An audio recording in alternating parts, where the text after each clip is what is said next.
Hi, GC News. Beba Bawumia Kwaba. Hadie latest and hot news kwa mede bremo. Anti unya subscribe ya omodi ase obe subscribe to the channel. Yobe ya say we click the subscribe button na wabele notification. Where sa new video be upload no. When the first person I will sabeka a video afi we na one like video give us a thumbs up. Now afi share ma ofoforo so na wonye bi hwe na wo hu ensema ekoso ewo Ghana memo ha isanse hadie latest hot kwana de bremo afi yembuwa ye ensema abeto ye puso yiti eye sa report ya abato ya yiti sanse ya ekoso yiti last ye make asembiwa ya na enye se like me to me ho ba me pese Ghana fu hu se Ghana hana ye wono yena nanu chale ba yellow nefio we o hwesa obeto aba no de don't worry yellow we wani boss obeto aba no ba agwa yellow na akono wo ene se de le se yellow no asa di tiwa ene yellow na asia waza amuna muda asia o je ku fota oni se obi odi asia ho baba bia na mammo ye fe papa sauka wo baba je esro foi di amemmo di ewo ye esro yi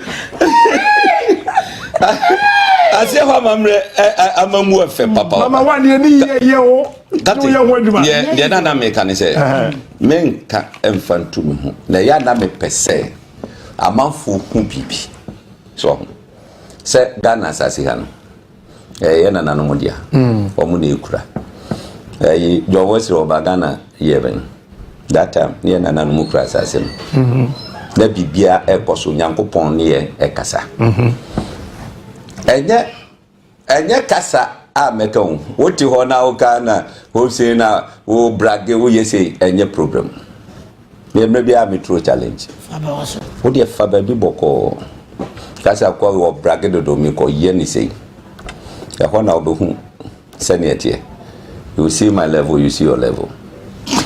Ahemfo na me so mo ko twa na ndwe no tati say om say omo angasa omo abom finally wonu no magwe omo okonfo ba bi wo hono se omo ko samami ama samanfo adom ko samai e ma samanfo se enhye meneme manyinanse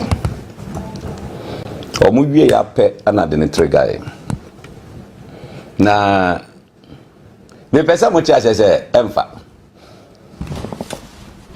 achima samanfo na ngasa beso me da yese sade no mo ye no omo nje ya adwuma na ma ye reverse bi me say tati yes on betna onua TV Hopeson ya paucho enya sa odi nyina ewo promase minka nwama oba kukom mimmuwa betna onua TV na manfu hu se asemo American enye no kre look oto ayibi aye TV so ntimi mpese mebodin because a dangerous in sade no makope biato me se ewo krom ha mubu me de se mrebi ameka beti ho be mekan wo kamia be ma double dose wo kamia overdose be ma double dose eti mwasa manfo no abeso me dae omo se omo nje konfo no unim sade na akokoye no anya adwuma unim obi nya omone ase en se anya adwuma na odi amose mo bekoso a odi ye nyina wo krom ha sei Nyankopon na oboard ne soro ne nasase no ono na hwe nyina ho Nyankopon hwa komam beti ho me mekan wa ba be kame a trigger wo se chinchina wo be pesiwa look me manu ma wa ya omo okwa enyeyi mo yusu me mo se kwan da ho mo ye se mo ko me re ho mo se kwan da ho na fe mo ko me ma ho aba enya dwuma ame musa wo enya dwuma Supreme Court ne Parliament assembly afafranto yente monkan mo mosede me da say manka ko MPP constitution but when you say we have say Ghana for abin pa o men nya wadwe so abin che obi okuma what if you tell me we am kwa na bigita MPP constitution so you member me nya member but in some abeg na no as I say a kind constitution it's wrong share MPP penifo from omo council of elders to the last person omo render this constitution useless oh yeah omo render useless look obia sorry sisi ati o mi support independent we mi support who ti benya no foko yeah omo better no my ma regional officer constituency officer and sorry sisi ati o mi support sa independent way ni e say omo betima suspending nana they have no locals yeah so omo yeah come say they are be touch na but me can ne say oh yeah case was suspending sisi a no court sisi a peniamu ye court be buetiam obe buetiam share article 39 of MPP constitution article 3 no ekasa about membership any ade ene kwanya duty ni de kai ka ho disciplinary procedures ni de kai ka ho woko article 39 na o say ebia ni no expulsion of a member ni ekika ho article 39 ni say for feature of membership for feature of membership adentina appeal market yes page 16 of the constitution adentina mbajire mo ho den ane ye kwayi ana dipa no kra no intent ni de kai ka ho but captain sawo kai se krum ha last year mo se me Boabia Samoa na no hini to Boniface ya ko support to Allan independent me birthday ano patutu 6 am ni release ya saki Hopeson ya saki Boabia Samoa any ade what kind of selective justice na nyambo na yeso mu no ompanyi mu be say ye di perform ye mpa ye every day at the opposition no kwa she amna me so mo defeat no e be record in this country everybody should mark it down that people defeat it will be a record for another party to beat because the one be share report no one we dey no now article 39 no what here na so report o what dey nyabo 3 nada me chin we are sure some report my chin Ghana you go su chin e bia o mbe ba enye poto ba me obetra 40% o share another pay and before o mo ankasa frame and me akasa you have no idea Omo so omo de omo mpese omo be lose omo positions but they are going to vote for Kojo Kyeremanteng. Me na make a job. They just omo mpese omo lose the position is primaries baba ja omo so benya omo koko season kakra you know omo betena hodom but I'm telling you you see how it will go. All right. Article 39 a member of the party a member of the party who stands as an independent candidate against the officially elected member of the party. What you who stands as an independent candidate against the officially elected member of the party. Sir, two independent candidates to whom name Abuna West. MPP Omuni parliamentary candidates or so. So whom say can say me former friend say me friend me former friend Protozua. Wadona Estan me former friend. And there me bomb by say independent no by winning Owusu. One day me pay bono me o me akwa musu come to am me fast munsi me nyesa boafo oko independent ti abase musu man come to am boafo me pay the human relation ana won say nkrofo ya afale notice of pull aba mo suhum na mo me contact no mo ntwa suhum notice of pull no inside me WhatsApp sisia na me share positions no any ade so won ya che no Wama ye sadie we now Mame Enfantoaso, na manfo ntiase. Against the elected member of the party or who joins or declares his or her support for another political party or for an independent candidate when the party has sponsored a candidate in general election or by elections automatically forfeit his or her membership of the party. Automatically. What's automatic now?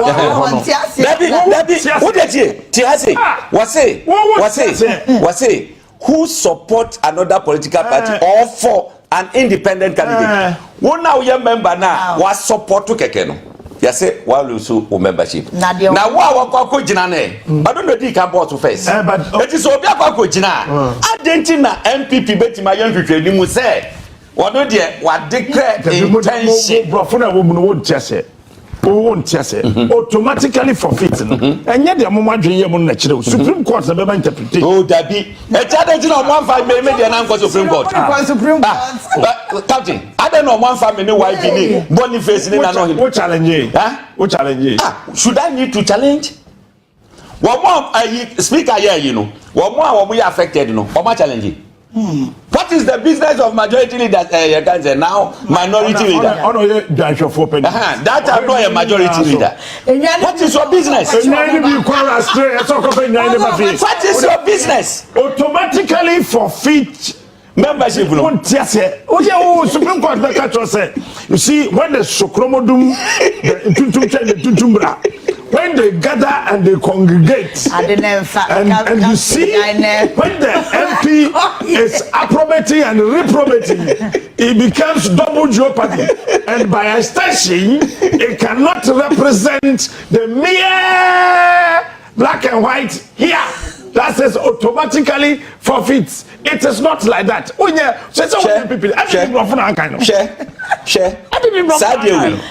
Amma, the confidence na Ghana for the international community ewo Supreme Court muno ajo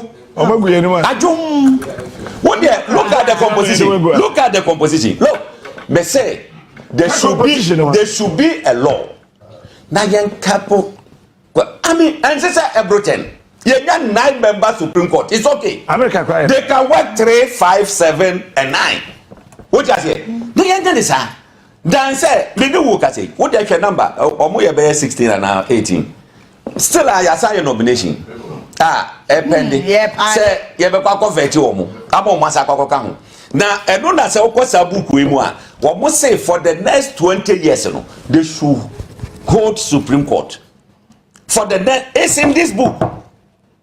Eja mo musro se ya kokot tinti musro na se mi ba na fi ambese mekan ya ambese mekan any ade sabuku yi eya japadie is there once was me vado is there what's it for the next 20 years they should hold Supreme Court et you mo lusu grana no be Facebook live obi antimi kan chose that's right ya be yo ho where did obi antimi kan manu ntu mo ho me be bia me opportunity bia no me ko be bia on se kitami e kitami de bia me no opportunity bia we say I Bible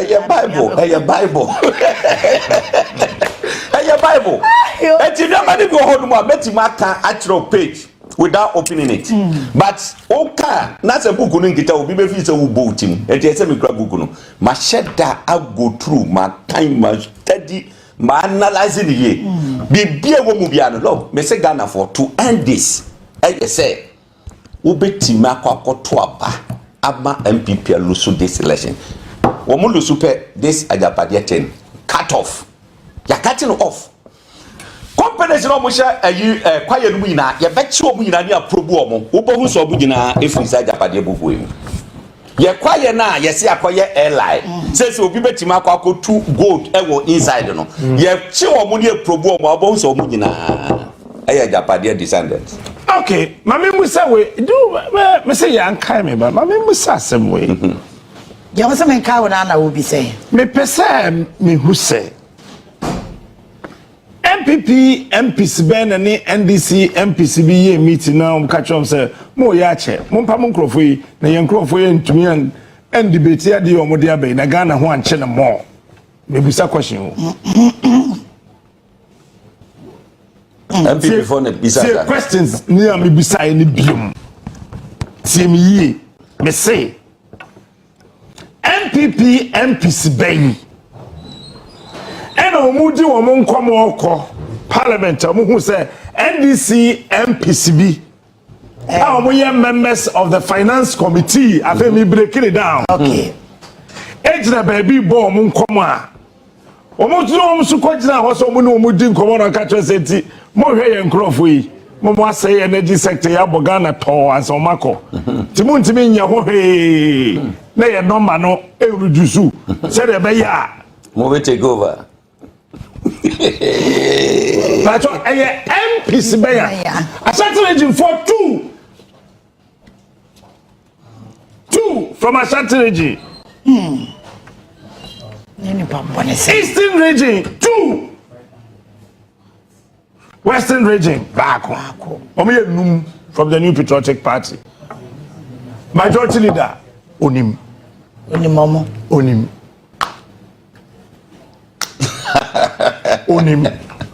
Na who say captain I don't know mo ye ne ya. Mo de mo Adana course mo.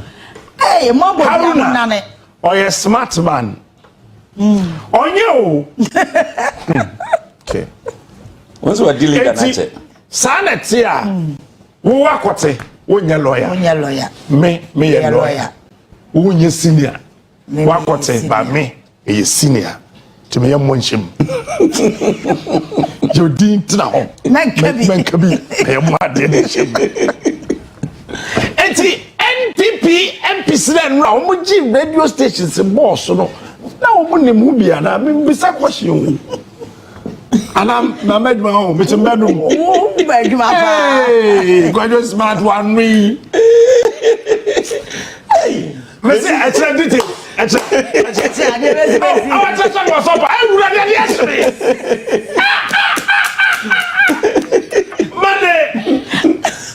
Monday, yeah. I mean, see, Parliament, what almost say, a house of the. So I realize here, Shafayo Mackinson. No more. And then who are not president? Oh, I don't know president.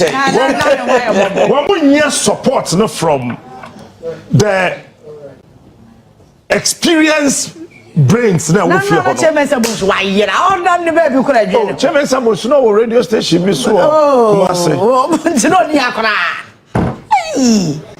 Now, General MPP supporters MPP supporters no mobile parliament no more budgeting. Mamo. MPP supporters no more so go parliament. I don't let's say move in some money by. And some bus dey the chomba. School bus. Na it is your wife so hey your wife so here. Ya na e. Na party na go. Party na go. Me say man fia. Na you Gyamfi oi. Parliament. Oh, why? Yantenenka. Okay. Yantenenka. Na mo je why? I'm not my own. Sir. When would I mo je on? Okay. Okay. Why campaign manager into omonam? Okay. Oh yeah, so them. I know one. Oh yeah, so them. Campaign manager. Oh no, yase brand di abemma no wo hon ma no ne bufu afukura. Okay. Mr. Bago. Honorable bi amo oh. And no parliament. No, but oh, by Yantenenka. Oh, they're all Monday, Baba Bay. Yeah, Monday. Uncotakrade. MPB. Afia MP no oh. You want could you? Oh, okay. Oh, pa. In fact, today. I did we hear course you want. Me Monday me ye be fa be so ba mpese me boga na mrase Bediatuo na abaso my ade enye NDC mrase Bediatuo no me ka parliament ankasa mrase Bediatuo ni hu se nkrata na omode aba no ana omode ba no time me ka se ye beton akoso mudam ye the brief ko ka we hu ye the people thought I was joking. Enti MPB or MPP MP. Enya afia. Yeah. Or takrade. Every time say, Captain, what have we done to you? How can we merge Akoto and Bri? How can we do that? We can't do that. I mean, sometimes, yes, we know you have information, but this one, please. Today, no, I'm friend. I say, I say, Captain, this one, or can I be? It has over me. Captain, what him say? Finance Ministry. Etimi sign contract, energy ministry contract. Na minister ni nyawe. Do you know that? Say no no to her. Do you know that? Finance ministry ya omojuba. Me say tamana me mi wo mu no. Me call energy ministry ba ko. Tamana me wo. Ensemu ni. That is enye hongwa o. All other sectors. Nipa no ti bi tam ade no we bi na me koye. No more prepare a na minister anywhere. Okay. Mami the group e bi omu hia documentation na fe me eba minister ho. Nah, but you na ko defend eh. Mami can say mun check Ghana for so be JD say wonji ndio. I am telling you almost half of MPP MPs no e supported the Ekoso no. Me na me ka kire opa gidi opa jai and eno nyama sem. This is the biggest morning show in this country, and I am telling you today, now that you are watching the biggest morning show in this country, I am telling you close to half of MPP MPs as supporters say, ma MPP nya numbers no. If it says so, nya numbers na say MPP nya numbers no ya majority ya. Akoso modam beko. How? Adi ada sa bill ni mu no. Clandestinely. Eho and ECG officially leaving the shores of Ghana to China proper. I want to say. So because enya meji bui ene akoso ma VR egu. Aha tiase. VR so the generating. Until you generate na gu a wa wo distribute no obenya bi we ti ase ya dwen no mudidi agro eti MPP MPs na wo modwen no man no ho se da ba Monday mebo MPB a o support ne din somebody to na no ya momo party asem mo nya no ya momo asem no support no kra na eso mo maintain in parliament enti MPP MPs no e support it. It is what realize ya Samade no kadiye wa mo support Samade no go ma di no go that's right. It is what realize ya afenyo ba no mu di na chi ntenten no a na no de no asa Joseph kwa wa e confused o mu di na chi ntenten no a o mo di na chi wie yo be na press conference wie no o be se akwa na ne session botom na onam hono akɔhye da na chi otokrom hono na ne handbag ne so di na chi anodom pre na ono so di na chi na omukọ no omaye ha because one kasa omoye omu consultation they realize that omu party MPs no one kasa omu MPs no supported the air course no. Now we are watching Supreme Court from next and they want newspapers in the front pages and MPPs for peace omu boa Ghana for omu play with your mind. Sebasa ye basic na no ade omo ye nyom no na wa say supporters so na the party supporters ba ye nti say but anyway yes e twi anodom pre ni obi atwi de ne me ya lo omo boa omo ti obi ani bia omo boa secondary school bus na call for Jubilee House headmaster mwa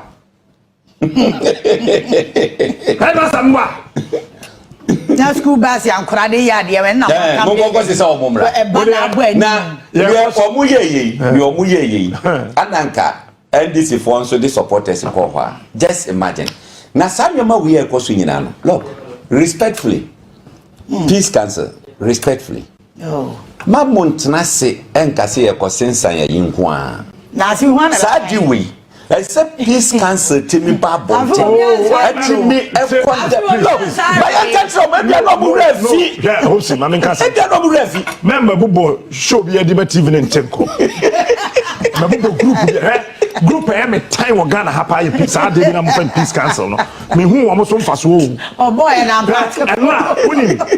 it took John Mahama to call the national executive say nobody should send a single supporter to parliament. This is a sign of a leader. You come also do munko for koya. Come to kwa de besi. Come to kwa de besi. Eti we de mede manu me we dey say we fana yi ya besre Ghana for say mo hwe me dressing na wo hwe ne bomb bushi ya afafantona afafantono eno so ye ase ho ase on the side na ni nti wo hia yongo pa no aye dey say wo so wati ase wo so faro kwan ne so ho ma bi say we ase ha bibi e de bia wa ase ho Yo, for waiting and someone about the call you so because GCB so and our no so we are subscribe ya but media say we be subscribe to such a way sunset had the latest and hot news in Ghana ya dey promo I feel we are now like video give us a thumbs up nothing share my offer for so now when you be here now we and someone ekoso e wo Ghana memha also betimi otchere wadwin fire and some way now e wo comment boxing obeti me kabi in my next video. Thanks for watching. Like and share the video. You can also drop your comment. Please don't forget to subscribe. Click on the bell to turn on the notification.